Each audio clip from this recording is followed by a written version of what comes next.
New York City is going against Air BnB. Did you know about this? No, I didn't know about this. So I'm pretty sure everybody knows Airbnb is a short-term rental service, kind of like a hotel, but billed as not a hotel, billed as a like another solution for people who wanted like cheap places to stay when you go on vacation. But New York City is going against this. They're saying, no more. Either you are a hotel, or you can't do this. And you're doing this illegally.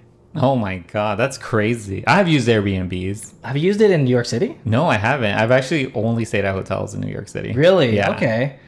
So people have used this as like a cheaper alternative because a lot of times Airbnbs are cheaper in these areas. But now that's not going to be the case. So the policy for those of you who are curious is that it's 30 days. So they're only allowed to rent these things out for 30 days. So it has to be over 30 days to rent something out.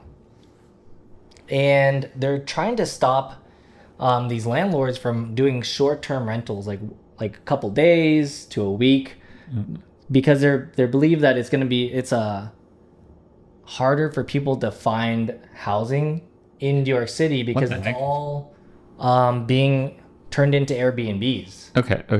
Wait. So let me get this straight. Yeah. There's people turning actual like apartments or houses in New York City into Airbnbs. Yes. And they think that's one of the main causes why there's limited availability for housing. Yeah, they think it's because a lot of these like houses are being subsidized, or like basically a lot of people will not rent out the place to full-time tenants because it's more profitable to have people coming and going. Yeah, that makes sense. Because like if you think about, well, granted in New York City it's very expensive, Yeah. like rent-wise, comparable if not more than Bay Area. So the rules are very like specific. So you need to have renting 30 days or more, or if you wanted to do the hotel thing, you have to register basically as a hotel. And to do that, you need to call the mayor's office, or you need to submit documentation to the mayor or the city. And you must actually stay at the same residence as the guests. That's crazy to think about. But I will tell you this. Actually, speaking of that, I had stayed at an Airbnb. Yeah? Where... No. Yes, you know exactly what I'm going to say next. Where the owner also was there, but in a separate part of the separate part of the house. Yeah, so that's what they wanted. No, that's what they wanted. Yeah, that's a little weird though. So they would be safe. They would be safe to do that. Like that's okay because they're living in the same place. Effectively, they're trying to make it so that the Airbnb host actually is a host and provides like more. I guess more services than just like, here's the place, stay here for the few days and then you're good.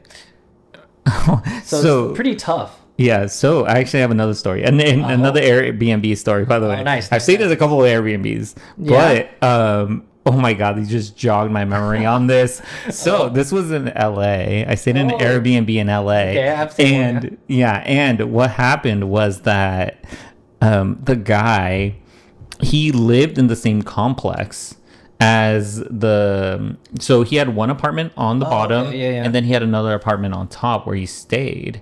And interesting. Then he said that if anyone comes and questions you, say that you're living with like Uncle, I don't remember his name. He's like, say that you're staying with Uncle John. And I was like, this is so weird. Yeah.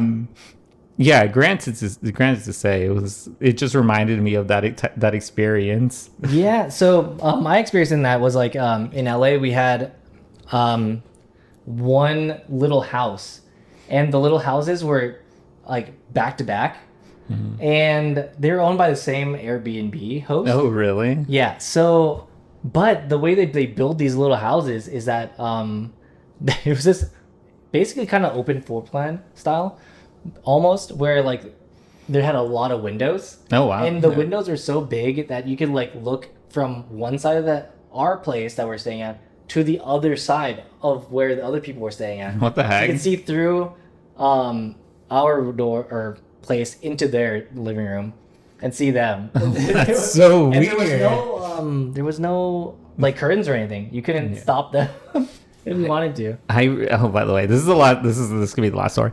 But I do remember reading that there was this couple who rented out their home. And they had an RV in the back interesting. in the backyard, and they lived the owners lived in the RV and Airbnb their home, but they would come out and use the lawn for any of the things that they needed to do. And the Airbnb, I remember this story, I think I saw it on Reddit, but the Airbnb, the people who were staying there at the time were complaining, saying it's like, I wanted privacy. I didn't expect the people that were the owners living in the back. Yeah. It boils down to the privacy of it all. Yeah, so that's going to be the case in New York City from now on, because that's what you have to do. You have to actually live there. And you also have to limit the number of guests. You cannot have over 2 guests. So it's just two. Crazy. Only 2. That's crazy. So basically, they're banning families from staying in these Airbnbs as well. Okay, so question for you on this. Okay. Would you feel safe being only 2 people in an Airbnb? Like, given, yeah, it's one other person. It could be more because it could be the host. It could be like the host's family there, and it could be only 2 people. I don't know. Like me personally, I wouldn't feel safe. I never really thought about that. The safety aspect is Yeah. it's pretty important, at least to me.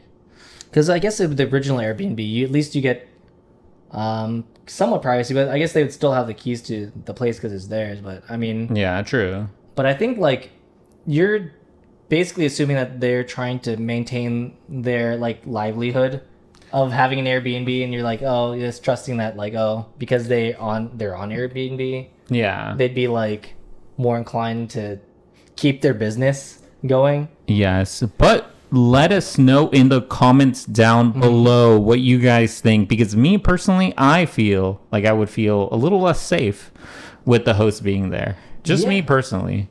That's true. And if you got this far, consider liking and subscribing to our channel. We come out with videos daily. And we have a library of over 100 videos, so I'm pretty sure there's something in there that you will probably like. And the last tidbit for the people who stayed this long is that if you have a New York trip planned through Airbnb, you don't have to worry, supposedly. And you can get a refund if you want. But if it's before December 1st, if December 1st is like the deadline, because they're going to honor it until then. And then after that, like you can't do that anymore. That's crazy. But it kind of makes sense though, because it's like, they want to give some time before new policies are taken into place. Yeah, so that's crazy. Yeah, so I guess the last thing is I just want to get this out there is that Airbnb in New York City had 38,000 non-hotel like Airbnbs listed. What the heck? Yeah, it had 38,000. That's so much. Yeah, and the city only has approved 300 or 3,800 applicants to be the little hotels. Huh. So 300 is a lot less than the 38,000 like that are on there. If you're running an illegal Airbnb, let us know in the comments down below, because I'd be more than willing to stay there. As long as you don't stay in the place and you give us privacy. Oh my god. Okay.